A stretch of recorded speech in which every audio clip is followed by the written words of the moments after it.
producer Brandon, and our guest, because yes, we're talking about the Texas Rangers series. We got Mr. Jeff Bates. So, hey, Rob, what's going on, man? How you doing?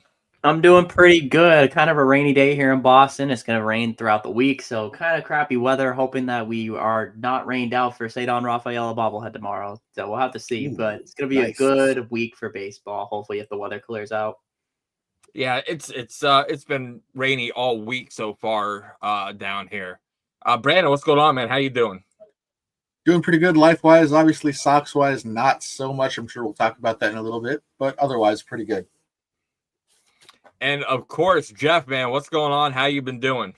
Man, fighting a cold and fighting no offense, but excited about some changes here in Arlington, so I'm sure we'll talk about it. The Rangers are making some moves. Yeah, well, let's start right there. It was announced today, and I seen that you went live probably a little bit less than an hour ago. You guys made some moves, but it wasn't on the roster. It was you guys got a new hitting coach over there in Texas. Yeah. Well, we made a roster move too, but yeah, Donnie Ecker was let go yesterday, and Brett Boone was announced today. He'll be in. Well, he's going to Boston, but they'll do the the press conference or whatever. But I'm a huge Brett Boone fan. I love it.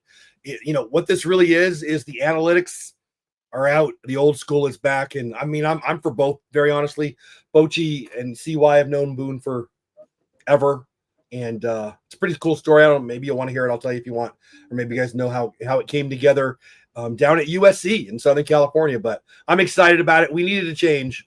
The analytics approach, whether it's right or wrong, it wasn't getting it done with Ecker and the boys. So I'm excited. Brett Boone. Yeah, things are a little bit different since the last time we talked. The Boston Red Sox were 500. We're second place in the AL East. Only 2 games behind the New York Yankees, where your Texas Rangers are a game under 500, 4 games out in 4th place behind. And I would really like for you to sit there and help me out. The Seattle Mariners, the Houston Astros, and the Athletics. Yeah. So how is this possible, Jeff? So there's something about baseball that we have to learn again, and it's hitting. We haven't been able to hit. I mean, we were pre-game, pre-stream. We were talking about Jock Peterson, and you said rightfully so. Is he hitting under 200? Dude, he's hitting under 100. It's 094. Doley has been bad, Simeon's been bad, but they're all getting warm right here. Langford was hurt, Corey was hurt. I'm going to sound like a homer, but we're ready. No matter what, Boone's going to do nothing over the first week, and we're gonna hit. I mean, I like our matchups versus you guys. I'm sure we're gonna talk about that here, but I think this team is ready to explode. And my Texas Rangers, my viewers, my friends, my fans, whatever, we're 4 games out, and they're flipping out. 4 games out. You need to get 1 game every 6 weeks or 5 weeks. And 10 days ago, we're in first place all by ourselves. So the AL West is tight. The A's are better than people want to think they are, but their pitching's horrible. They're not really a threat. The Angels aren't a threat. Is Houston a threat? Bregman's with you. Alvarez isn't hitting. Who am I forgetting? Tucker's in Chicago. So Fromber's pitching like horribly. So I don't think they're a threat, but they're certainly playing better than us right now.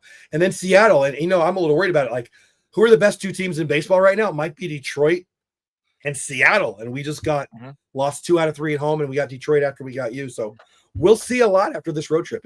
If you guys sweep us and Detroit sweeps us, I'm never coming on the show again. Yeah, and you bring up a good point. The Tigers in the last 10 are 7-3. The Mariners in the last 10 are 8-2.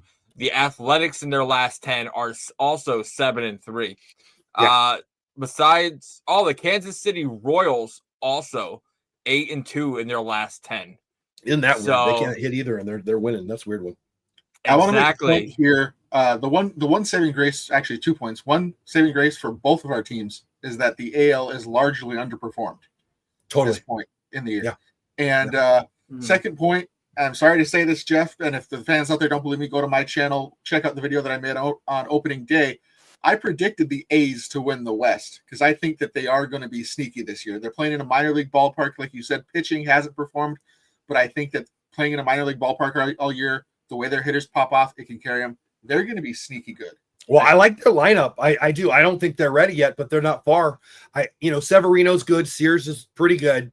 And then, I mean, the three of us could probably help them out. So I don't think they have enough, but they're coming. Like, I think this year's a little early. But it's one of those teams that you don't want to sleep on for sure. Yeah. Well, and to bring up your point there, Brandon, the A's have a better away record right now than they do home in a minor league ballpark. I think they're 13-7 away, 6-9 home. So, they're just, capitalizing wherever they can on the road. Boston playing at home, they're 9-8. The Rangers come to town on the road are 5-10. So this is going to be a series of numbers. Real quick, we'll go to the comments. Ranger 205, go Rangers. I love Red Sox. They have a nice and great fan base. Good luck, y'all. Thanks. I really appreciate it. Texas Rangers Clubhouse. That might be Hey, me. Ranger. Oh, that's you. That's you. And Ranger, throws back. You're doing great on the podcast, of course, because look who he. Not going to toot our own horn, but he has three good-looking, great guys, right? Where to help support. So, and for the ladies, Rob is available. Yeah, single man, free agent, off the contract. Hit him up. Rangers 205. Yes, hit my line. Our podcast is on Spotify. You can find us on Spotify, iTunes, iHeartRadio, YouTube. If you want, just give us a follow right below me at BSEN617 on YouTube. Or you can go to us on Twitter at Pesky_podcast below Rob. It's on Twitter. Go into our bio.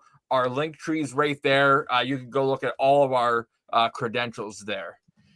So, wow, here we go. Well, Jeff, let's talk about the series now.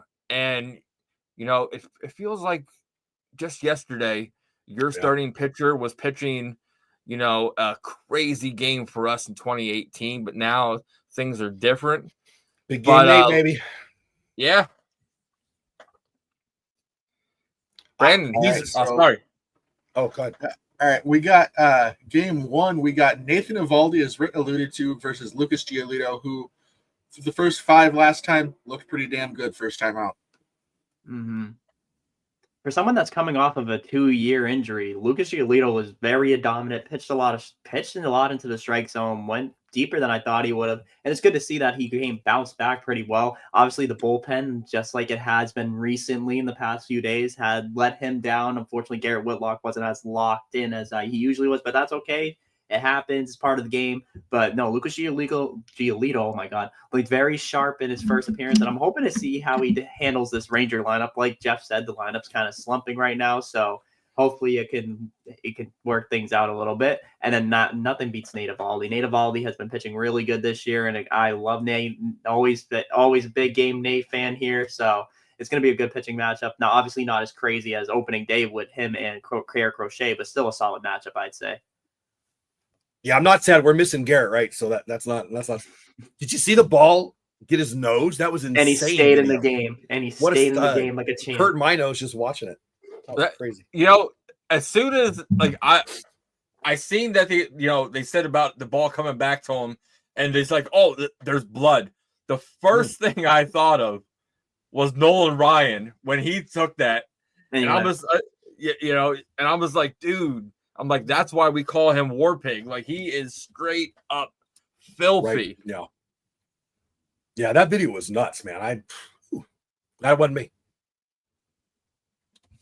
So, but yeah, how's Eovaldi been doing for you guys overall since we last talked on opening day?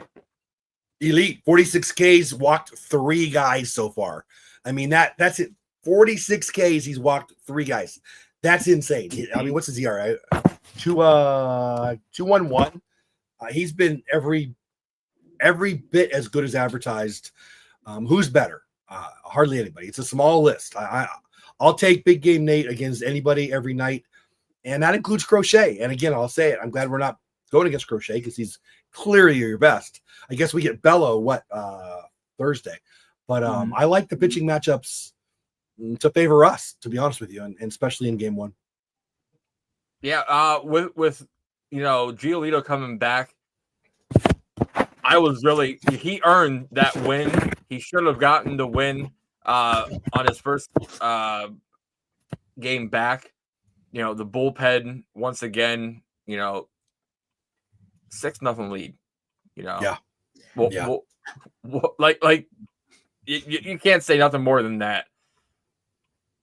It's been trouble in Boston. I mean, your pen. I mean, ours hasn't been great, but I mean, Slayton. I don't know what to do with him.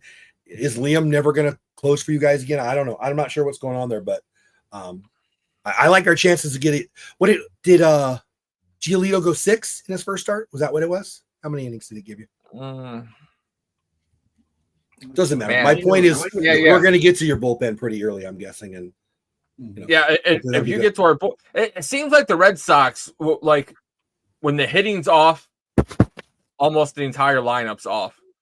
When the bullpen, like you can't have your two of your 3 key people, that you're counting on for the 7th, 8th, and 9th to, be having a slump all at the same time.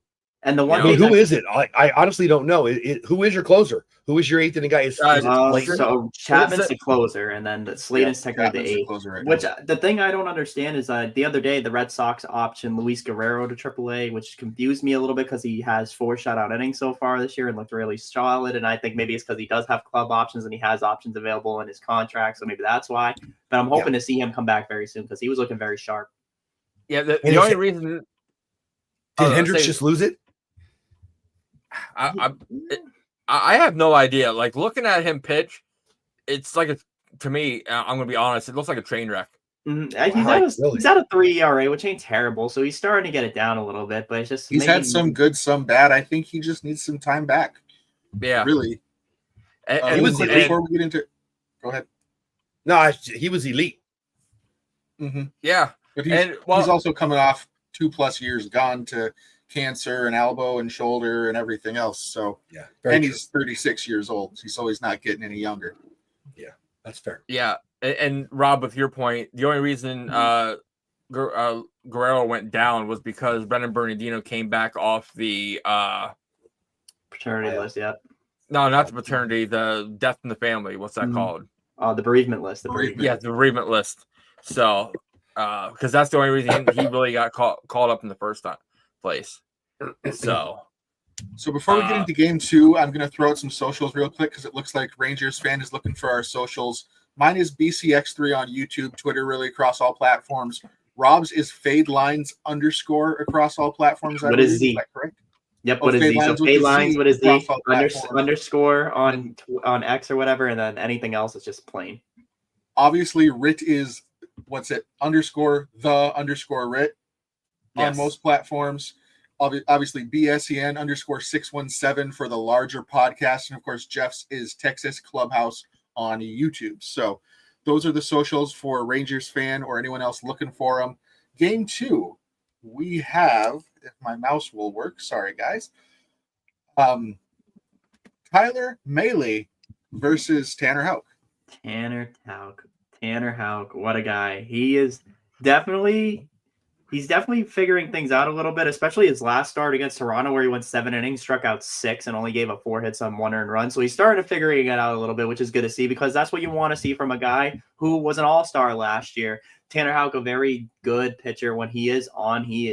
Good stuff, good sweeper, good cutter, good pitch mix, good fastball, rising fastball too. And he has a good deceptive move. He reminds me, I always said this, he reminds me of a right-handed Chris Sale just because of the way he throws the ball from the side a little bit, hides the ball very well. He can be very deceptive. And right now, I mean, Tanner Houck obviously started the season off pretty bad, but he's starting to figure things out a little bit right now. And I love to see that because now his ERA is slowly hovering down to it's a 6.3. Okay, it was like at a 12 like 2 weeks ago. So it went down half half of what it was, but his whip's at a 1.47, so it's starting to get better. And then he has 30 strikeouts, so he's starting to figure things out a little bit. He's definitely figuring out his location problems. It could have been a slight arm slot problem that he was having, but he's actually hitting the sweeper a lot more now when he's pitching, and the location. He was struggling the first 2-3 starts of the year where he would give up and start behind a 2-0 almost every time, 2-0, 2-1. And you cannot keep trying to pitch from behind, because the batters will just sit and wait for that one pitch that they know that you're going to throw. But I'm glad that he's starting to figure things out. Let's see if he can keep it rolling against this Texas lineup. Jeff, would you like to talk to us about the Texas pitchers? Yeah, absolutely. Miley, he's having a great year. I mean, what is it? 1.19 ERA. High fastball has been unhittable. He's got a nice repertoire of pitches, but the high fastball has been what he's been winning on. 32 Ks already on the year. I love your Houck, but not this year so much. I liked him last year, and I don't want to sound. I'm glad we're getting Houck. Right? He looks hittable. I mean, you're saying he's been better lately, but we need to feast. And I'm not saying we will. I don't want to be like a jerk here, but we need a big run. We need to put some dents in that green monster. We need to break out. And Houck was really good last year, but Bello is the only guy there that I'm going, Giolito, it's only his second start back. Houck is scuffling. It's a good time for us to get rolling. I hope, I expect it, honestly. I mean, I just really think, I think we're gonna bust out. We'll find out here shortly.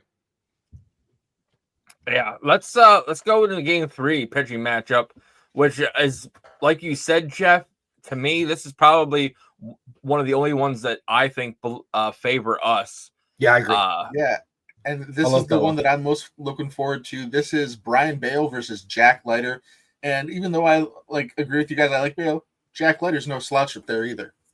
I know that Brian Bale, he has looked fantastic in his first few appearances, which is great to see, because Brian Bale is definitely stepping into the right direction where we wanted to see him at, because obviously when we gave him that contract extension at the time, he was considered the ace of the Boston Red Sox when we gave him that extension last year. But 2-0 with a 2.55 ERA, a 1.19 whip, 12 strikeouts in over 17 and 2/3 innings. Brian Bale's bouncing that back from that injury very well, which is very good to see, because I really liked him, and I feel like every year we got him hyped. Oh, he's working with Pedro Martinez in the offseason. Oh, he's working out with Pedro every offseason. Pedro's teaching him things, and you see side-by-side comparisons, and the way he pitches is very similar to Pedro, very aggressive on the mound. His windup's very similar, very aggressive. And also, no slouch, Jack Leiter, 2-1 with a 4.58 ERA. Usually, I don't like to judge pitchers off of their ERA because an ERA is not a determination of how good a pitcher is.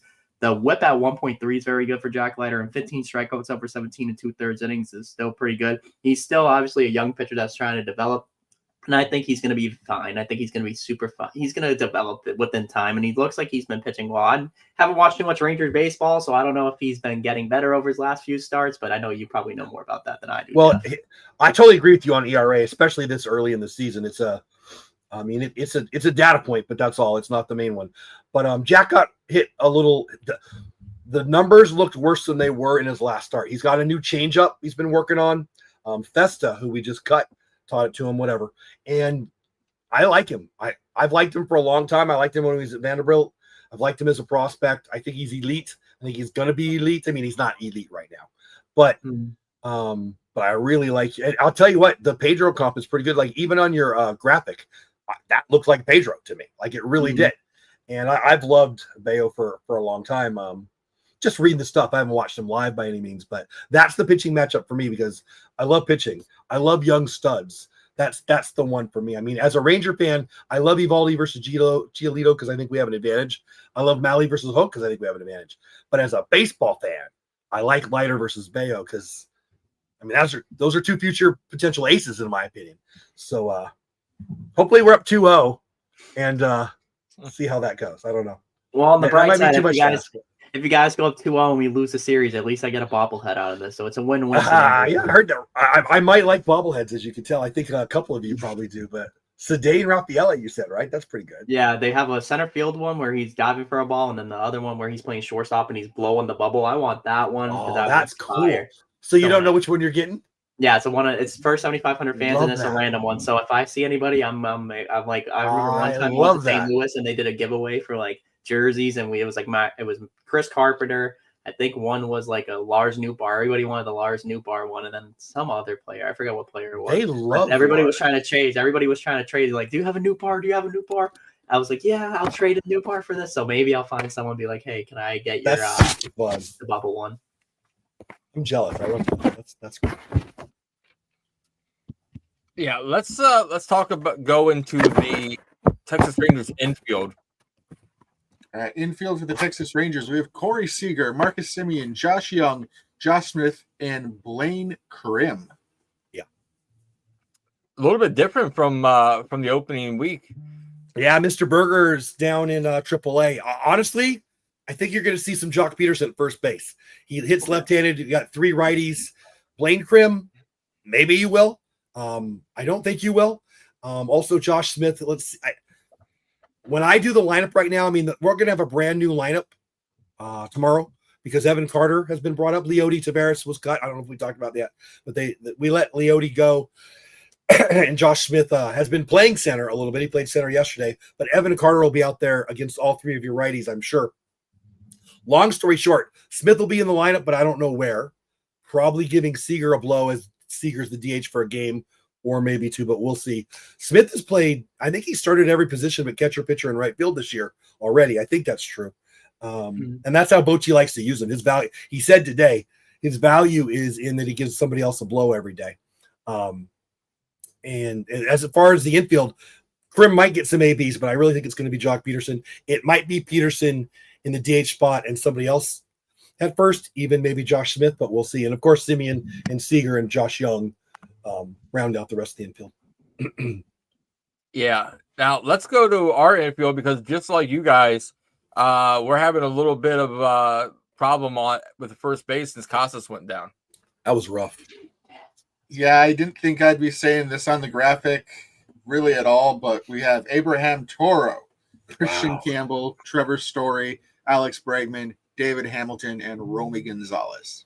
Now, I'm kind of excited to see how Abraham Toro performs just because he's a good utility guy, so he could play anywhere in the infield, second base, third base, maybe even first. I think they have him just to get some flexibility out there, and he had a good spring, so I'm excited to see what he can do. Again, Alex Bregman's been tearing the cover off the ball like always. Trevor Story's been hitting very well. Christian Campbell's just doing great as always. I think the one thing that I don't know what the Red Sox will do, and I want to hear your guys' opinion on it, there's rumors swirling around that maybe Rafael Devers could take some reps at first base. They said they don't want to move him around, but they're saying, if I heard something saying, if Rafi was the one that wanted to like dictate what happens, maybe he can make a move on there. I mean, would you guys hate seeing Rafi at first base? Would you like seeing him at first base, or do you prefer him at DH? And if it does help the team, because you could put him at first base, you get Yoshida back, you can put him at DH. Do you think that benefits the team in the long run when we do get kind of healthy?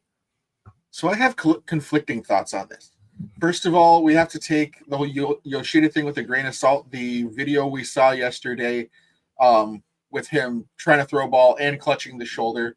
Some think that video was staged. Some think it's real. If it is real, he's got more shoulder problems than we realize, and maybe he is actually hurt. Again, I'm not going to take any validity to the video, taking with a grain of salt. But that's the one thing that it really would open up to is a chance to get Yoshida on this roster.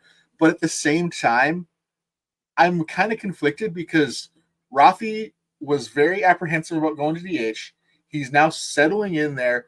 After that horrid start he had, he's actually on an offensive pace in some of the categories to have a career year in some of these categories. And it's like, do you want to mess with that? Do you want to put him at first base, make him learn new position, potentially mess with that? But on the flip side of that, maybe he turns it on and gets even hotter when he's back in the field and more focused. So it's really conflicting, on this right now. For right now, I say keep him at DH and look at your options. We talked about Vaughn Grissom potentially. Romy's not doing terrible over there. So, Toro could we also have Dom Smith out on the free agent market, who I don't love as a long-term option, but for a short-term option, somebody that knows here and played well here while he was here, I wouldn't hate that either. I wouldn't also be opposed to the Red Sox. I mean, if we're going external options, they said they'll look at every option. There's two players that are on the free agent market that could be signed. Obviously, we don't want to go through that again, but Bobby Dahlbeck is a free agent. He got DFA'd, so if he does get released from the White Sox, there is an option there. Familiar guy with the franchise, may not be the best hitter, but he's a guy that plays a good defensive first base. And then you got an Anthony Rizzo who's in the free agent market. People forget Anthony Rizzo is still a free agent. Yeah, he might not be the best. Obviously, his numbers went down. They declined after obviously that injury that he had with Fernando Tatis Jr. hitting him in the side of the head. But before that, people forget that he was tearing the cover off the ball. So maybe having a little bit of rest. I mean, I know he hasn't played in a little. Maybe you sign him, get him a little bit of reps in the minors, and then you get Anthony Rizzo in a Red Sox uniform too. It would be full circle moment too, since he got drafted by the Red Sox. So it would be pretty cool to see him in a Sox uniform. If Casas is done for the Red Sox, and a lot of people think he is, a lot of people think that he will be traded before we know he's out for the season. A lot of people think he's going to be traded this offseason. A sneaky trade partner potentially that I've been thinking about is a guy that is primarily an outfielder right now, does play first base, and doesn't really have a spot on his current team. A lot of people talked about when we thought Vladdy was a dream here, and everyone was like, oh, go get Vladdy, bring in the other Dominican guy, give us the Manny to Devers Poppy. What about John Kinsey Noel? Ooh, I wouldn't hate that. I don't know Big if the Guardians would give him up like that, though, but I wouldn't mind seeing Big Christmas in Boston. They seem pretty low on him right now from what I'm seeing, because he's not holding up offensively the way he did in the postseason. And he does play first base a little bit. We could convert him to a full-time first base and maybe playing at Fenway with that wall. You know, there's some options out there. Yeah, well, real quick, speaking since Rob brought up Devers, let's throw this graphic up there because he was also voted in the Twins series, the W Energy Series MVP. It was almost a clean sweep. That picture. I love this picture. It reminds me of Titanic. Devers is something that paint me like one of your French girls. I love it. Exactly. And if you want to be able to stay up all night like Devers does in that picture, make sure you go use promo code BCX3 for 10% off your order for W Energy. So, guys, speaking of W, I got to tell you this real quick. I did something with, because usually you put W in water, right? Mm-hmm. The other day, I don't know what prompted me to. They have an orange cream, like a dreamsicle flavor. And you put it in milk. Put it in a glass of milk, and it was just about the best thing I've ever had. I've tried that with G Fuel, and I tried it with, like, I forget what flavor. Oh, the strawberry shortcake one. It's pretty good. Pretty good, I have to say. Yeah. But my thoughts on the whole Devers first base thing, you're just trying to put a Band-Aid on something right now. And you need one. Well, we need one, yeah, but you don't want to put a Band-Aid on just to put another Band-Aid on because you're still bleeding. You know, we did that last year. He's never played first there in his entire career. So for us to put him there, the only way, and I don't even want that, is to put him over there at first base. And now you're having him in unfamiliar territory, and he's going to cause more errors and giving up extra bases because that's going to be an automatic double. So why do you guys have Yoshida? What? He can't play anywhere. We can pretend like he has an arm, but everybody here knows he doesn't. Mm-hmm. So what is there any value there? You guys just paying him because you're nice? Right now, he's technically allegedly hurt. There's a 50. Okay. I personally think it's a 60-40 Phantom IL because there's no spot for him on the roster. I think most people think that. So, but looking at some outside options for first, let's talk Bobby Dahlbeck, not for the Red Sox. Why haven't the A's or Tampa Bay signed Dahlbeck this season? Because he is a monster in AAA, and you play in half your games in a AAA ballpark. Oh, I know. That is Like- a true way of looking at it. You know, That is 100%. But my personal, you're looking at Diaz for Mhm. Tampa, or you go back to that well in Milwaukee for Reese Hoskins. Yeah, that is true. Well, He's having a bad year, but boy, he would love a green monster. He's having a bad year, but you know he's a solid first baseman. Mhm. Yeah. I like him. Defensively, we wouldn't have to worry about him, and he could easily help. Make some adjustments at Fenway Park. I've seen a lot of people saying too, like Pete Alonso, which I mean, he has a club option obviously to opt out, and I mean that wouldn't be bad too, but you're gonna have to give up a lot to get Pete Alonso, obviously, because he's a little bit of a higher end bat. Why would the Mets let Alonso go? I know that I see people saying that on Twitter. I'm like, well, why would they do that? There's zero chance because with him and Soto, Alonso's having a killer year right now. Soto Mhm. is And he coming wants to on be his in own. New York. And I'm sure Yeah. there's a Yep. trade. Yep. I'll throw one out there, right? So there's a lot of talk online right now about the A's, and they just brought up Nick Kurtz, and they've got kind of a log jam of a bunch of guys at first base. And I've seen some talk about, maybe we could go get Seth Brown to fill in. Would you guys go all in at this point, knowing that the A's like to deal for prospects? Would you go on and try to get Soderholm? It would take a lot, and it's probably not realistic to pry him away from the A's with the year he's having. But would you try? I personally would. I personally wouldn't because, it's going to cost not only one but probably two of your top 10, maybe even more top 10 prospects, and I wouldn't want to give that much up. It's just a shame how lackadaisical we are in first base depth in our system. Our next biggest prospect is possibly, I think, Blaze Jordan, and he's in Double-A and he plays first and third. So, but let's go into the outfield here quick for those Texas Rangers. Outfield for the Texas Rangers. This graphic is going to be a little bit incorrect with some stuff that Jeff just informed us about. But we have we made some moves. Wyatt Langford. Yep. Leody Taveras is no longer on the roster. I'm given to believe it's Evan Carter now, Kevin Pillar, and Dustin Harris. Yeah, they announced they brought up Carter today. They cut, they put it on waivers, whatever. Taveras, $4.75 million, and you too can have another outfielder that doesn't play very good. Nobody's going to sign him. He's going to go through waivers. He's going to be in AAA, and he's going to get paid $4.75. I would love to be wrong. I would love for somebody to sign him, but I'm not, and they won't. Pillar will be the starting center fielder against left-handed starters. That doesn't apply to us because the next 3 games you don't have one. If Crochet was playing or pitching, you guys would see Pillar. But we'll see Evan Carter in the 9 hole, almost a certain. Bochy hasn't said anything about the lineup, but he's going to hit 9th versus your 3 right-handed starters. And then, Wyatt Langford over in left, Adolis Garcia over in right. Josh Smith has been playing a lot of outfield for us, but I think those days are probably over outside of some injury situation with Langford or Carter or Pillar or Dolly. There you go. That's our outfield. But Pillar killed us the first time that we played you guys. It like almost single-handedly killed us every time he was up the bat. I love Pillar. Against a left-handed pitcher, he's a plus player, a plus WAR player for sure. In the outfield, he's still plenty good.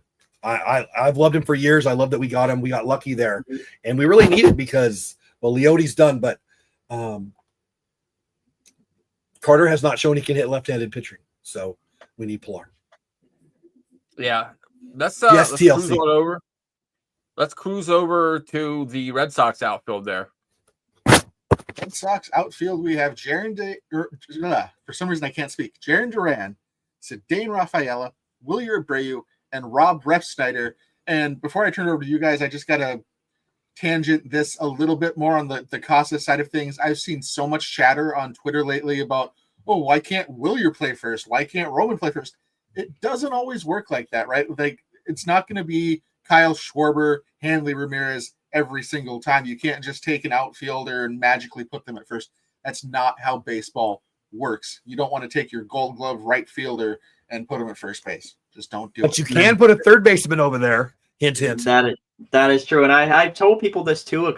Something that reminds me of it is like a Kevin Youkilis situation where Kevin Youkilis moved from first base to third base, and later down the line, obviously to make room for Mike Lowell, he moved from third to first. So you saw that too, and later in his year, and then went back to third base, and then obviously got traded to the White Sox. But yeah, that's a fun fact. Also, that Cedar Rafaela photo right there, that's going to be the bobblehead, the blown bubble. So that's the one we want. That's the one we want to target. But no, the Red Sox outfield, I mean, it's not going to change anytime soon. I don't think you're going to see any changes in that outfield. It's still one of the better outfields in baseball. Jarren Duran's hitting the ball very well. He's aggressive on the base paths, looking very good. Wilyer Abreu's cooled off a little bit, but he's still a solid player. And obviously, Cedar Rafaela has been swinging a hot bat lately. He's been starting to figure things out at the plate. I know I said that's the last episode, but he's putting things together at the plate, putting together better at bats, and obviously he's amazing with that glove. And you got Rob Refsnyder on the bench. You can't go wrong with Rob. If you put a lefty on the mound, Rob Refsnyder's a perfect pinch hitter or the perfect guy to have fill in and start in the lineup to give one of those guys a day off.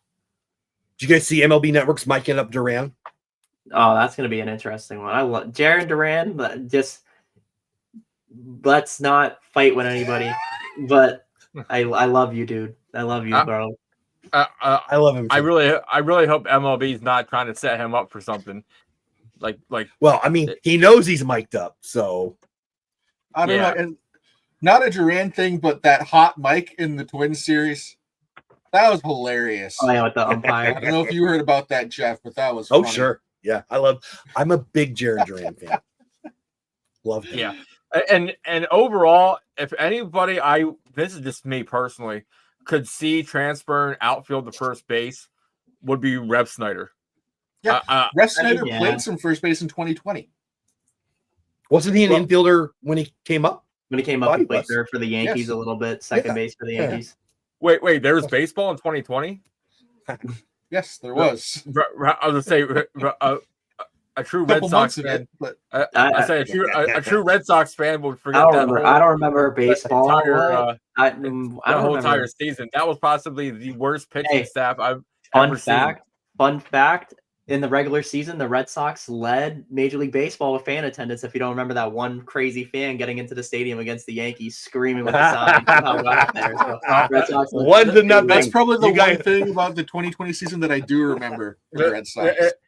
I'm still baffled how he climbed up the back there like Spider-Man to get up and over. Like that was absolutely crazy. What was the movie where the Ben Affleck broke in? I think he followed that way. What was that movie? The Town. Was it The Town? Oh, The Town. Yeah, that's a good movie. Fun fact, went to town. My cousin he was a firefighter at the time for the Boston Fire Department, and they actually he's in the background of the movie putting out the fire, and they paid them $500-$600 each. They're like, hey, do you want to put out this fire in the back? And that's awesome. So like, all right, cool. So pretty fun. That's awesome. They're filming Landman right down the road from us right now, and they were asking for. I don't know if they need fat old dudes, but I didn't look. But they're looking for people right now. And if they do, I'll plane right down to you. Me and you. Yeah. So, but no, let's go to backstop and DH for Texas. Backstop and DH for Texas. We got Jonah Heim, Tucker Barnhart, and Jock Peterson, who actually might play some first base this series. But that's what the depth chart on MLB.com had. Yeah, so Jonah's going to he'll be in the lineup every day outside of injury. Our other backup is Kyle Higashioka. He's actually dealing with an intercostal. They don't think it's going to be a long time, but it certainly won't be back for your guys'. They just don't want him to hurt his obliques. Anyway, Tucker Barnhart, actually, we found out he's our last among our pitchers because he threw 2 innings the other day when we were getting blown out. Jock is the main DH, but if he plays first base, you'll see Seager. I bet Seager DHs 1 game against you guys. I might be wrong, but we'll see. And Peterson will probably be the DH the other 2. I don't know. We'll see. It'll be Seager. It'll be Peterson there. It'll be Jonah Heim behind the plate. And Barnhart probably will get the day game. Isn't Thursday the day game? I'm guessing you'd see Barnhart start that game against you guys. Yeah. Let's go Red Sox backstop and DH. Red Sox backstop and DH. We have, if my computer will work with me, Carlos Narvaez, Connor Wong, and Rafael Devers. Wow. Carlos Narvaez, he's great. I love Carlos Narvaez. He's great. Good defensive. I can't even speak. Oh my God. Good defensive play behind the plate the other day, throwing a runner out. He looks very comfortable back there. And it's good to have Connor Wong back as well. I do see the Red Sox using Carlos Narvaez a little bit more than Connor Wong, which I'm not opposed to, as long as, Connor Wong obviously had slowed down with the bat a little bit this year. So, Carlos Narvaez is just doing a great job behind the dish. But it's good to not have Blake Stable behind the dish anymore. Can we get a round of applause for that? No more Blake Stable behind the dish. So that's really good to see. And then Rafael Devers, it seems like he's settling in at the plate. Obviously at DH at first, the beginning of the year, obviously he had those struggles, but he just seems comfortable. He's just looking really good with the bat, and he's putting together good at-bats, hitting the ball very well, hitting some home runs, and also just putting together more quality at-bats. Look, Rafael Devers this year, he's in the 80-something percentile for walks. This is a guy who usually doesn't walk that much. He's on another level, which is one of the reasons why I say, don't mess with the kid's head right now. Leave him at DH and let him have this potential career year that he's showing after the horrendous start that he had. And Carlos Narvaez, to me, has won the catching job. I know Cora is going to kind of split the time with them, but if you're asking me right now, who would you rather have? It's Carlos Narvaez. The defense is better. The bat's been hot. We keep fleecing the Yankees on these trades. I love it. Well, Carlos Narvaez is also the best defensive catcher in baseball right now. Absolutely. The defense is elite level right now. So the name there for me is Devers. Devers, outside of Aaron Judge, there's not a lot of people better than Rafi at the plate. Mm-hmm. Yes, and I love how all the haters in the beginning of the season are all quiet now, and act like they didn't say nothing ever. Exactly, because like I said, he's put in not every offensive category, obviously, but there are certain offensive categories. Walks is one of them, where he's having a potential career year. He's having, again, and this is with that, 1 for 20, whatever the start was. He was horrendous for the first couple of series, and then something clicked. He settled into that DH role, as we all predicted that he would. Exactly. And he settled into it quicker than I predicted him, because I said it was going to be a slow April. And it was a slow, maybe first 2 weeks. And then the later part of April, he was on fire and still is. He's settling. He's taken to that role just like Big Papi did back in 2004. Mm-hmm. I don't know. I think you could play him at the astronaut position, and he's going to hit 350. The dude hits. Mm-hmm. I don't subscribe to your guys' view that he needs to be a DH. He needs to be in the batter's box, and I don't think it freaking matters. He's elite. Yeah, he's one of those guys that just hits good bad ball players and everything. So that's very good. What are Devers' numbers now? Do you think the numbers here?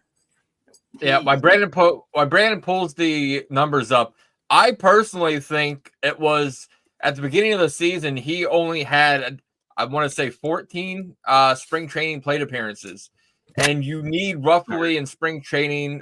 An average hitter needs about 40 plate appearances. You're exactly right. To get the ball rolling for him. And he ran into us, and our guys were ready, and our guys are good. And then I don't know, you had the second series, but 2 or 3 series in, and he was where he should have been to start the season. You're exactly right. Anybody who thought Rafael Devers wasn't a top 10 hitter is new to the planet. That's just dumb. Rafael Devers is hitting sorry to cut you off. He's hitting 250 right now with about 5 homers and 25 RBIs. I believe he leads Major League Baseball in strikeouts with 44 at the plate, so the whiff is a little bit high. And he's also contributing to the Red Sox being second in Major League Baseball behind the Colorado Rockies in strikeouts as an offense. But he's still figuring it out. He's slowly figuring it out, though. He's putting good bat to ball. It's just he's getting line out. So it's not like We'll walk him plenty this week. I guarantee it. Here's the crazy stats, though. So those stats, yes, but these are the stats that I'm talking about, right? To this point in the season, 26 walks. His career high in walks is 67. At this pace, he's going to blow well past that this year.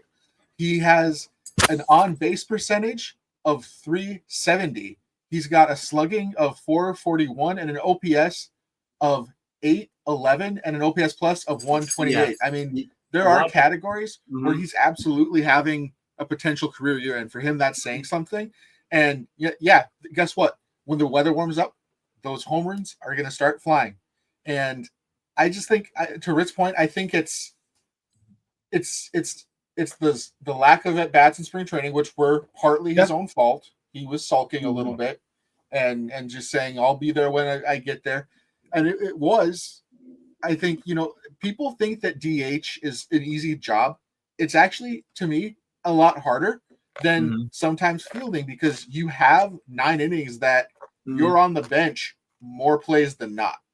You get your couple of bats a little bit on base, but you have to find a way to stay mentally prepared.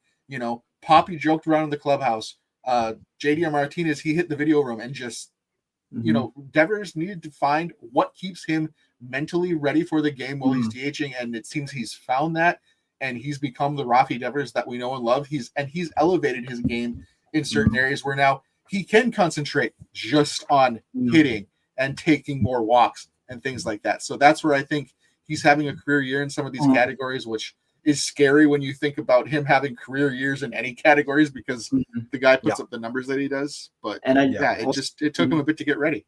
And I also just want to say, if you guys like, obviously, because I personally just go after the basics, but if you guys want to dive more deep into the analytical side of baseball and you like the analytics and everything and you want to hear recaps, go to Sox Scoop Podcast over with Tommy. Tommy breaks down a lot of good analytics of analytical side of baseball, all the good analytical stats, OPS plus, barrel percentage, all that good stuff. So if you want to check that out as well, because I give as a young fan, I know a little bit about advanced stats. I know the basics of advanced stats, but he does a deep dive and he does a great job over there.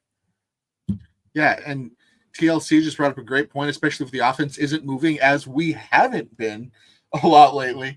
The bats could be very far apart. That's absolutely correct. He's found whatever it is, and I don't know what it is because he hasn't spoke on it, but whatever it is that keeps him mentally ready for his next at bat. Whether it's, laying out there like Titanic pose and holding a couple at bats, which he seems to do that more often than not now. He gets up right there. He was just laying like that in the dugout. And we've seen him do that a few times where he just lays back like that. It's got a couple bats in his hand and he's just, just relaxing, watching the game. If that's what keeps him ready, thinks that someone's painting him, maybe we could get a fan out there. We got that amazing girl that crochets during crochet starts. Maybe we get a fan out there that's just going to sit opposite the dugout and paint Devers during the games. That'd be awesome. Yeah. So I hope TLC that helps you out a little bit. So, but let's dive into the bullpen for your Texas Rangers. Oh, the Rangers bullpen's good. Never mind. Rangers is it bullpen. I like your positivity. I mean, yeah, Chris Martin, dude.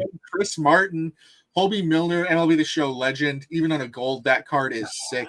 Jacob Webb, Robert Garcia, Sean Armstrong, Jacob Latz, Caleb Boschley, and Luke Jackson. I'll be honest. Bochy hasn't said anything, but I think we might see a change. Luke has been pretty good. He's been really good actually in save situations and not so much in not save situations. I think he's just got the one blown save that was pretty ugly the other day. He's pretty much that curveball. The curveball keeps the curveball down. If he gets swing and miss, he's okay. If he doesn't, he's not. I'm not sure if he's our closer. I think it might be Garcia. We'll find out maybe as early as tomorrow night. But currently it's Luke Jackson. Martin's got the 8th. Garcia's had the 7th. Hobie Miller has been lights out. You mentioned MLB The Show. In real life, he's a stud too. It's unbelievable. The pen has been better than most people thought. I like all these arms. What I don't see there is a big. I don't see Ryan Helsley. I don't see a big hoss at the back. And I don't think we're gonna. I would love for us to get somebody to be that hoss in the back, but whether it's Jackson or whether it's Martin, which I don't think it will be, or whether it's Garcia, which I do think it will be for now. We're talking about the Red Sox series. It's above average bullpen, but it does not have an elite arm in the back. It just doesn't. Yeah. And looking at ours bullpen, we have that elite arm in the back who's been doing really well for us. It's just the Yeah. people that have been setting up beforehand that are a little bit shaky as of recently. So hit him up, Absolutely. Brandon. We got Aroldis Chapman, who somehow has turned it back about a decade or so. He's, pumping it in there like he used to. Liam Hendricks coming back off that injury. He's been shaky, but not terrible. Justin Slayton, he's been good up minus these last couple of games. Justin Wilson, Garrett Whitlock, who we should talk about. Why are they pitching him 2 innings at this point? Greg Weissert, Brandon Bernardino, and this head scratcher for me. Why no Luis Guerrero? One thing I want to say is, can we compare? I'm not trying to take shots on the air, but what did the Red Sox bullpen and my ex-girlfriend have in common? They're both trash lately. I'm gonna be honest. The Red Sox bullpen has not been good lately, and it's been bad to see that 6-0 lead. Okay, that was probably a low blow. I'm sorry. I try to be funny sometimes. I'm sorry. Well, I've got the Rafi Devers picture in my head, so at least you changed it for me. I appreciate that. Good. But no, dead serious. No, the bullpen has not been really good. I mean, they're blowing the 6-0 lead, and obviously the other day, Justin Slayton giving up the lead. It was not good. It was just not what you want to see the Red Sox bullpen be at right now. And I do want to see Luis Guerrero come back up because he's a very good reliever. And also Brandon Bernardino, I'm glad to have him back because he's a solid left-handed arm to have in that back end of the bullpen. And yeah. I hope Luis Guerrero comes back because he looked really good. He seemed very comfortable. And then obviously, Liam Hendricks, like I said earlier, getting that ERA down to around a 3. So he's figuring things out a little bit. And Justin Slayton just getting rocked a little bit, but it's all right. But yeah, how to say that joke? It was in my head. You got TLC all worked up. You show Devers. You show Devers in the loincloth position, and then you talk about a girlfriend, and TLC's all hot and TLC bothered. brings up a great point, though. So, but yeah, Labin's made the bullpen's the reason we're losing. We don't have a big gun to call on, but we need 3 outs, which I'm pretty sure he's talking about your Rangers, Jeff. Yeah, I think that's what we could buy if we are back by the trade deadline. I would go ahead. I'll say, and me personally, and this is really weird for me to say, the best 8th, 9th combo in all of baseball is in your division, and it's on the Athletics with Miller and Leclerc. No. Oh, now I gotta look up. I was gonna say I don't know who their 8th inning guy is. Miller's a stud. He just gave up a bomb the other day, but I mean, obviously he's elite. I was just about to look up Oakland Athletics. That's how you know that it's still stuck in my head. Let's see. I know who you're talking about. I'm just drawing a blank right now because I just need to see the face to put it to. But my goodness, let's see. Well, whoever it is, I like our 8th inning guy, Martin. Garcia's been lights out all year, and Jackson's been really good for us. But I mean, we're certainly not the only team that doesn't have Mariano Rivera back there. Andres Munoz should shut the door. Harlan? He's a I believe it is McFarland. Hold on. I mean, we just played them, and I don't remember who their 8th inning guy was. Let's see. Look at the full box score right now and see who they're set up. Lucas Urseg. No, he's he's with the Royals. He's on the Giant Royals. Yeah, that's 2025. Here, I'll pull it up on roster resource. I thought it was Leclerc. I was going to say, ain't it Leclerc? I feel like it's Leclerc. But So it was Leclerc. It was Leclerc, but he's on the 60-day. Oh, okay, that makes sense. Okay. Yeah. I'll pull it up. It's Justin Sterner. Justin Sterner. I couldn't tell you much about. Okay, there we go. Yeah, Justin Sterner. A 0 ERA in 16 games, like 16 innings pitched, 20 strikeouts. That's the man you need for a setup. Like, and us as the Red Sox thought we had that with Justin Slayton, and he's just the past couple games have been giving up way more. And I'm not going to put it all in the bullpen. Mm-hmm. It's. I'll tell you what. We used to have Aroldis. I wish we still did. Aroldis is a freak. Yeah, but Alex Cora has been making some of the worst. Going back to the Blue Jays series, where one night, okay, we're gonna walk the guy to load the bases, and and extras, and they Red Sox end up losing. So the next night, okay, we're not going to sit there and walk Vlad when yes, you got Santa there right behind him, but why wouldn't you walk Vlad? And he destroyed us. It's absolutely stupid decisions, and I got to trust my guy. You trust your guy in September and October. You don't need to trust your guy in April and May. Right. And, I can't sit here and put this all on Slayton or on the bullpen too. Slayton, yeah, he's given up some runs his last few appearances, Whitlock as well, but you can't put it all on them.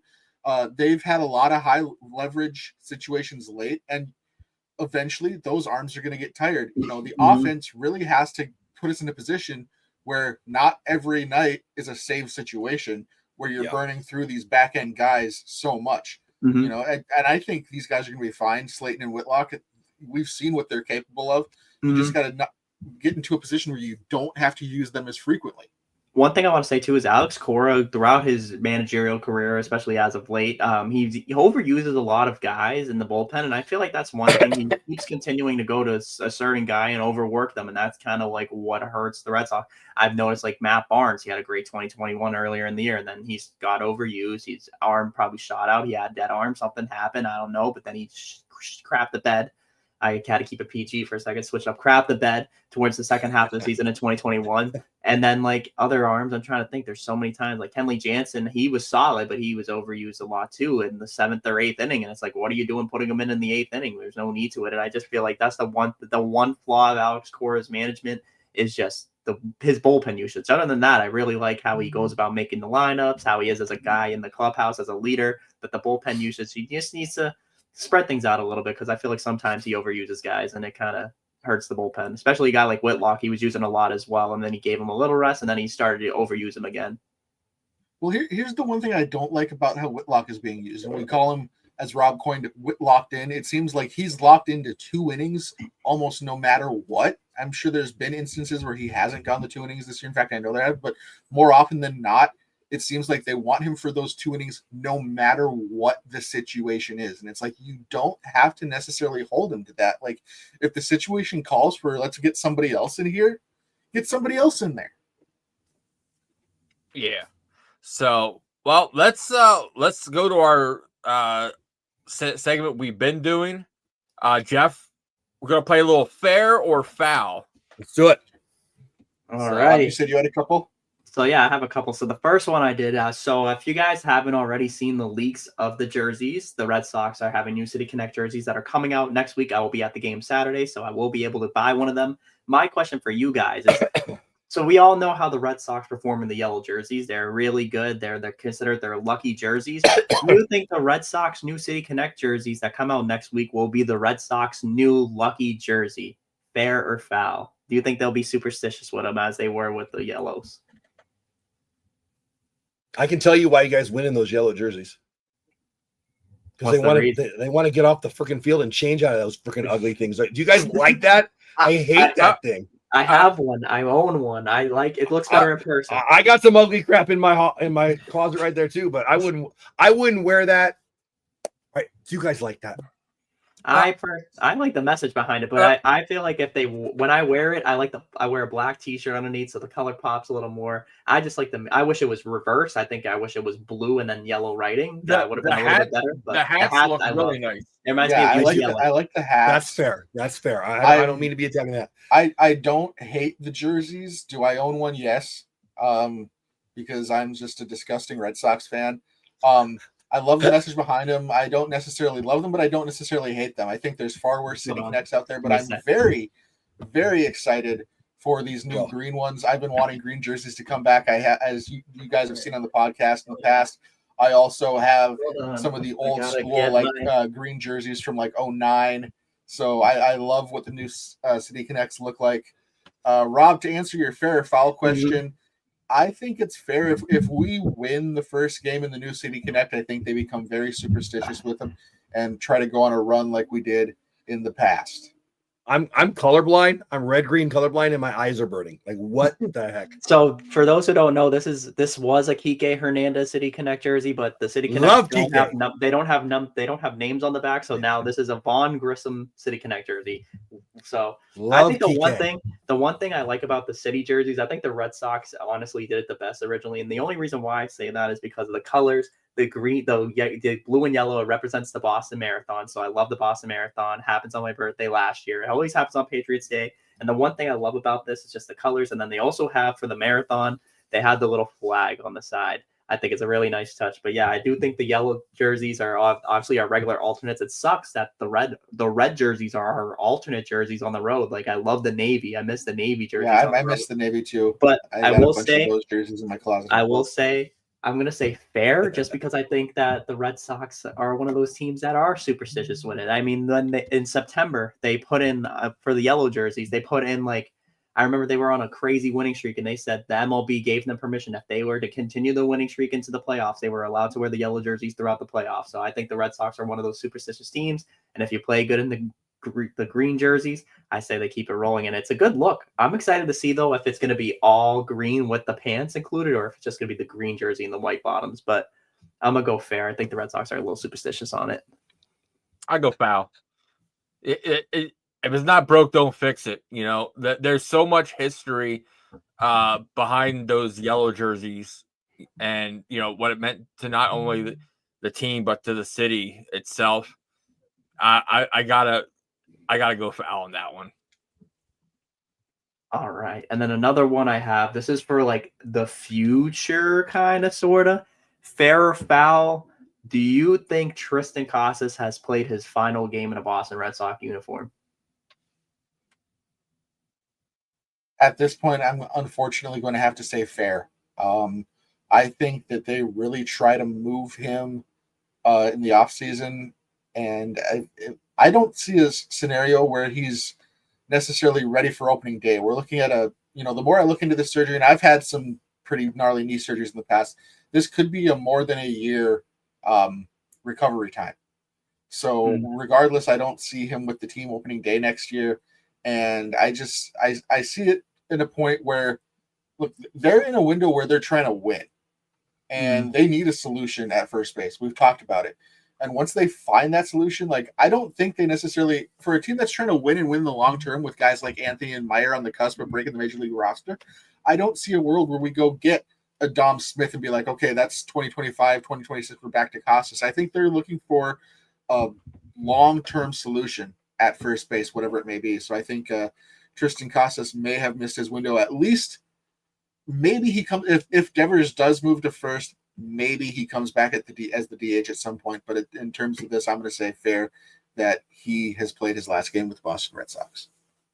I think fair, and the only reason why I say this right now is because there are a good amount of free agents that are on this free agent market, and there's two guys that you could circle right now that could play first base for the Red Sox in the future and on the who are free agents during next year. There is Pete Alonso with that player option if he decides to opt in. I mean, we'll see how that goes. But Josh Naylor and then Max Muncy's another guy. I know Max Muncy's up there. He's 35. He's having a down year right now, but he's a guy who could prove his power numbers. And him at Fenway Park, it'd be pretty cool to see. And also he'd be another guy on the list of players who came from the Dodgers to play for the Red Sox. But I also think Josh Naylor right now, if he doesn't get re-signed by the Diamondbacks, a lot of teams are going to be in on him because he's a guy who has a good pop and he plays a good first base. But I do think, I hate to say it, but if Vaughn Grissom goes to first base and he figures it out, or they make a trade for a first baseman, Tristan Casas, I love Tristan Casas. I think he's a great guy, but I think he might have played his last game as a Red Sox, and that would be a crappy way to play your last game. Jeff, you want to go? Yes, I do. I think you guys are crazy. Casas he has almost no trade value right now, and he's a pretty freaking elite bat still. So I think there's 0% chance you get any value for him. I think he's going to be in the mix when he gets healthy again. The only way that doesn't happen, in my never so humble opinion, is if Bregman resigns and Devers goes over to first.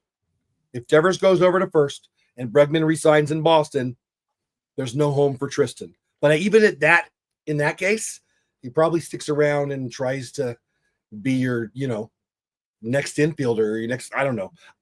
You're not going to get anything for him in a trade after that devastating injury. of value in my never so humble opinion. So I think he'll be back with the Red Sox in a different role. Now, if Rafi doesn't go play first, and or if Alex goes and signs and goes and wants to play with Tucker in Chicago or something, then that changes things drastically. But I think Tristan's Red Sox because no one's going to give you anything for him right now. Man, I'm going to that now. You said that he played his last. It's going to be close, but I think that he maybe played his last game as a Red Sox, or he will be soon playing his last game as a Red Sox, just because of the injury that he has. I did see a couple people on Twitter post 6 people, I think it was, had the same injury as Tristan Casas.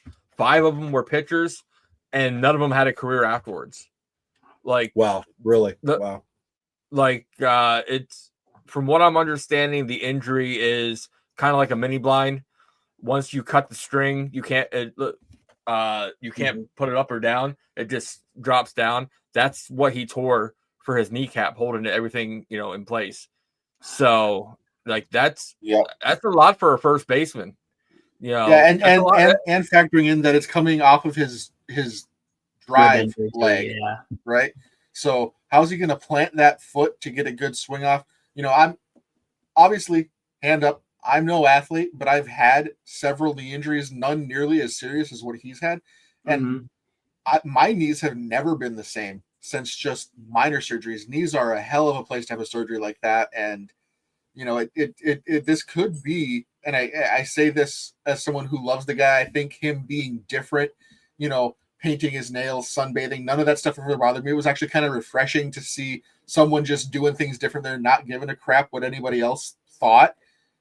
But this could be, to add on to your question, this could be the end or soon to be the end of his career, unfortunately. Well, see, so you guys are saying they cut him, or you're saying they trade him?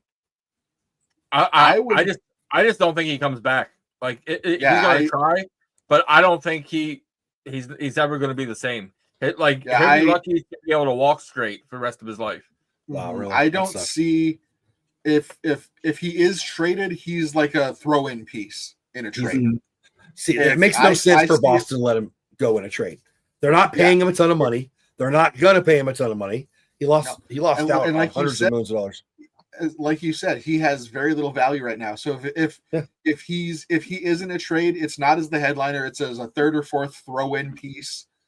And I could see it more being that they've figured out who they want at first base by the beginning of 2026, and there's just no spot for him. So he stays in the minors as depth, much like Dahlbeck did the last few years, or he's DFA'd and has got to go out there and find a home. But I think that the end of his Red Sox career is very soon either way. I mean, it doesn't cost Boston a lot to keep him around. No, 40 minutes. I mean, the Rangers are keeping Dane.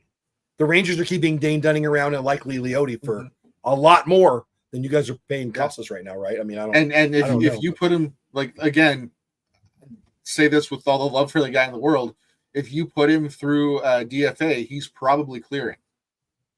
Yes. So, Rob, did you have another one? I think that was my last one. I only had 2 good ones. Okay, well, here we I wish I are. had more. We're going to go around the poll real quick. We're going to give our series outcomes and some final thoughts. We'll start with you, Brandon. So, after our last pod, I watched the Mariners beat up on us, and then I watched the Twins beat up on us. And I realized that my reverse psychology predictions are no longer working. So I'm going to once again give honest, humble predictions and just hope that it comes out in our favor. And unfortunately, with this one, I do believe that the Rangers are going to take 2 out of 3 from us. I just like their pitching matchups better. I think even though they haven't been hitting, I think the addition of Brett Boone, I think they're going to go out there this weekend with something to prove. And that's not to say that the Red Sox don't have something to prove, because we absolutely do. We've been not playing great baseball of late. I could see some very good pitching matchups, but unfortunately, I do think the Rangers are going to have the upper hand in the series. Jeff? Eovaldi versus Hauk. I like our chances. Melee versus Hauk. I'm sorry. Eovaldi versus Giolito. I like our chances. Melee versus Hauk. I like our chances. Leiter versus Bayo. I like your chances. Like, baseball's a hard game to bet. I'm a betting guy. I don't bet baseball very often because it is what it is. And I don't predict a sweep very often because it's baseball. But I do think we'll take the series. I'd say we'll take it 2 out of 3. I hope we get the first 2 because the one that I would be most concerned with is Bayo. He's a stud. And it's the day game. I love Leiter. Don't get me wrong. I do. But Eovaldi and Melee have been great. Unless they stub their toe, I like our chances very, very much. So I'll take us to win 2 out of 3. Okay, and also, Jeff, could you make sure you give everybody your Twitter handle, Sure. and also tell everybody the rest of your week lineup? Yeah, thank you for that. Love being here. Love you guys. Appreciate what you guys do. All the people who are here from my channel, please, if you haven't already, subscribe to them. They're good dudes. The individuals in the group, they're worthy of a sub and a follow. I'm Jeff Bates. If you haven't met me yet, at Jeff Bates on X is my X handle. Texas Clubhouse on Twitch and on YouTube. If you want to read my words when I write them, over on Substack, the Baseball Report. I'll be live. And now, depends on life, right? I got dog surgeries and I got grandkids and I got kids and I got work. So, but if life works out, should be live Tuesday, Wednesday, maybe Thursday. Day games I'm try to do, but it just depends on if I can get out of my schedule for work. And then Friday, Saturday, Sunday. Friday nights and Saturday nights, sometimes I sneak away to get some dinner with the family. But I'll schedule all of those, and I'll probably end up going live I'll probably go live for all 6 of them. And then I'll be doing some post-game shows too. And I'll be live tonight, by the way, in 8 o'clock Central Time. So in about 43 minutes, talking about this series with the Rangers and the next series with Detroit. I tell you what, I predicted 2 out of 3 against Boston because we're going to need it because Detroit's freaking really good right now.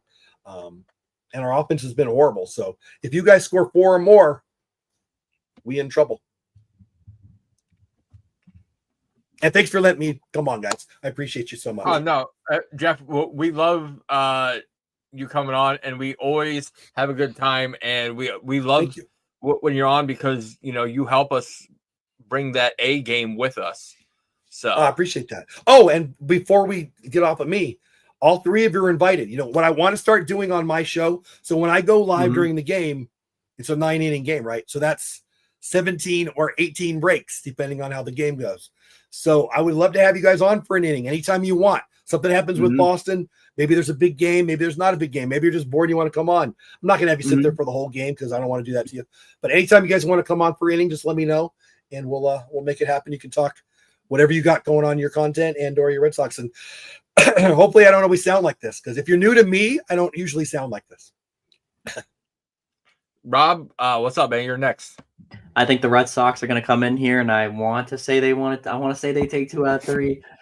I'm going to, for the first time in my Pesky Podcast history, I'm going to be a pessimist here, and I'm going to go Red Sox win 1 out of 2, but I'm going to go and say that fingers crossed they win the series. Maybe this is reverse psychology. Maybe my luck is better than Brandon's with the reverse psychology, so we're going to have to see, but I don't know. I don't feel confident entering the series, but I'm hoping for a 2 out of 1, but I think the Red Sox win 1 out of 2 and 1 out of 3 in the series, unfortunately. But it's all right because maybe I'll be wrong, and always wrong. What game are you going to in this series? I'm gonna try and go to tomorrow night's game if it doesn't get rained out. So we'll have to see. See, and you have a winning streak to uphold. I'm 2-0 this year too. So I'm 2-0 right now. So try to keep that going. So my buddy TLC, or how do I point at you? My buddy TLC is he wants. I'll just let you read it. There you go. Yeah, I'll put it right up there. Also, if I see that girlfriend pic, oh god, I got you, bro. I got you. TLC, just remember, there's a reason why she's an ex. Hi, sweetheart. So, let's sit there and go. I'm gonna go 2-1 Sox. So I don't know why. Because I don't know. I don't know. I honestly don't know, Jeff. Like I usually the Sox can't beat below 500 teams. Like I said that against the Toronto series, and they beat us. The Minnesota series, they beat us. Like, I don't know what we do, but I think somehow we bring. I think Nasty Nate's going to come back down to a reality check, and I think Bayo's going to, pull out. Even though it's a day game, Bayo's stud. Bayo's horrible at day games. So, hey, but before we bail, can I ask all you three one question, the same question? And this is for my viewers, my followers, my subscribers. Mm-hmm. The Rangers have been bad offensively, horrible. It's what is it? It's Cinco de Mayo. Who do you pick to win the AL West? Each of you. The AL West. Brandon, I gotta tell you, you can't switch your pick now.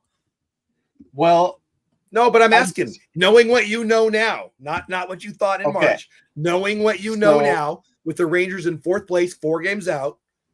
You've seen the A's, Brandon. You've seen the Astros. You've seen the Mariners. You've seen the Angels. Tell me who you think is going to win the AL West. Knowing what I know now, I lean towards the Mariners. I still think the Athletics get in there somehow, but the Mariners. So you're picking the Rangers 3rd or 4th or 5th in the AL West. I would put them 3rd right now, but I wouldn't put my Red Sox probably higher than 3rd right now either, because I do think Toronto sneaks up on us too. This is an argument I've been having with some of the pessimists in my viewers. Rob, what do you think? I was gonna say the same as Brandon with the Mariners. I can see the Mariners getting up there just because the Mariners do have a solid team that surrounds them. Obviously, Julio Rodriguez is not gonna play down as he's not. I can't even speak. Oh my God, so tired. You don't really hear much about Julio Rodriguez right now, but he's a guy that when he is on, he's a guy that can take over a game. Good speed, good outfielder, a top 5 player in baseball when healthy and on. So you have him over there. Victor Robles coming back very soon. The Mariners have some good bats in that lineup that I do, and their pitching rotation is probably one of the best in baseball. And why do you think the Red Sox keep calling the Mariners to get one of those arms? I mean, Luis Castillo's dominant, Logan Gilbert's dominant. Kirby's coming back. Kirby's coming back soon. That team's solid. Their bullpen, they got good arms in that back end. I think they're a good team, but I do think the Rangers are going to give them a run for the money. I don't think the Rangers struggle that much as they do right now. It's early in the year, so you can't count them out. But I do think the Rangers still. I think even though the Mariners might win the division, once October comes and if the Rangers have a playoff spot, don't sleep on any team. Any team can make it. And I still have the prediction of the Red Sox and Rangers in the ALCS though. I like it. Okay, so you see us getting in with the wild card then if you're picking the Mariners. Okay. Well, Jeff, I guess you're gonna like me. I already do. I'm taking the Rangers to finish 2nd in the division, behind the Mariners. But I don't see you. Wow. But I don't see you making the playoffs. I think the Sox could take a wild card spot. I think the Royals could take a wild card spot, and the Guardians. So you got us beating you 2 out of 3 in Fenway, but you got you guys in the wild card and us not. Yeah. Okay. And Gio, the comment that the Rangers are better than the Mariners at their best, I 100% agree with that. I just don't see the Rangers at their best right now, unfortunately. Yeah. So my 2 cents is the Mariners have been hitting great, and they're not, and we've been hitting horrible, and we're not. But maybe I'm a homer. It's Cinco de Mayo. I hope we do we have another series versus the Red Sox? I don't even know. But if we do, hopefully we will. I think this is it for us this year. But I'm more than willing to come on your channel anytime you want and just talk baseball because I follow the entire league. But if you want to do an inning, I'll never make you do the whole show. But you want to come in for an inning, just let me know in advance. Yeah.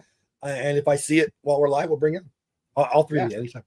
Yeah. Especially if the Ranger, if something's going on with the Red Sox, right? Maybe there's something exciting you want to let our people know or whatever. And of course, there's a chance to promote your stuff too. My big thing is the only way the Mariners don't win the division, which they've done it for how many years in a row now, is if they have a blow up once again in September and in late August. and they've done it, time after time where the Astros, caught them, and you guys have caught them. So, or if, as Gio says, if the Rangers do truly start playing their best ball over these next 5 months, then my opinion might change. I think if both teams go back. Yeah, I do think that at their best, as my dog just shakes right into my mic. The dog's saying no. I do think that the Mariners at their the Rangers at their best are better than the Mariners at their best, but unfortunately, you guys, like you said, it's just been opposites right now. But it's 4 games. Yeah. I think if both teams go to the mean, I mean, anytime you predict baseball, you got to go. What's the expectation? I mean, we're in May, so and I think it's so hard to predict the AL right now because the AL as a whole is largely underperforming. Yep, I agree with that. So, and really, when you say it's baseball, anything can happen. In the AL, that rings true, I think, this year more than anything. Yeah. The Red Sox are 500 and they're 2 games out of the division lead. It's absolutely crazy. So exactly. I agree. But some closing thoughts, Boston sports fans. The Bruins now have the 7th pick in the NHL draft. That was announced tonight. And also a big shout out to our big man, Peyton Tollbooth Tolley.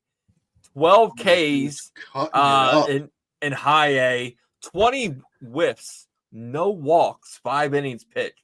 That's why I say that man has no easy pass allowed. So giving up no walks and striking out 12. Yes, it's high A. Yes, he only has really one main pitch, but that uptake on his fastball is just dominated, and that just shows you if he only has one pitch and you can't hit it, and just 20 swinging misses out of 12 strikeouts, man, that's just dominance there. You watch that video, Rit, of him just blowing it by guys, and I messaged him on Instagram. I was like, dude, you're freaking fire right now. He's like, thanks, man. And he's great dude too. Obviously, we interviewed him on the podcast over the offseason. Really excited to see his career development. Obviously, he's our highest draft round pick from last year now, with Montgomery being traded to the White Sox. So, yeah, I told him better pack his bags. June 1st, he's going to Portland. So, and I see it there, and he would just be nasty up in Double A. But guys, make sure you follow our YouTube at BSEN617. Make sure you also follow Jeff's, as I gotta scroll up, at Texas Clubhouse. Yeah, thanks, guys. There we go. At Texas Clubhouse, his YouTube channel. Make sure you also follow us at Twitter at Pesky _podcast, at BSEN _617 to get all your Boston sports brand. Make sure you also, this is going to drop tomorrow on all major platforms, iHeartRadio, Spotify, and iTunes. And last but not least, head on over to our merchandise, bsen617.square.site. Pick up some of your merchandise. We have numerous shirts dropping weekly. So, Bronco Mustang, bam. My wife years ago bought me a Red Sox blue cap because she liked the colors and the B on it for our name. Being a Rangers fan, I wasn't too upset. It wasn't a Yankees cap. That's where you went right. That's where you went right. No Yankees hats in this household. I'm with you there. If it was a Yankees cap, then I'm kind of curious what your last name would have been with, initials NY. So kind of curious with that one. But Jeff, thanks for coming on. Don't worry. Thank you guys. This might be the last series against the Rangers, but we will be having you on for the AL trade deadline special. Love it. Anytime. Anytime. I love it. And again, the invitation's open to you guys. Just let me know. But for Brandon, for Jeff, for Rob and myself, thanks for stopping by the Pesky Podcast. I'm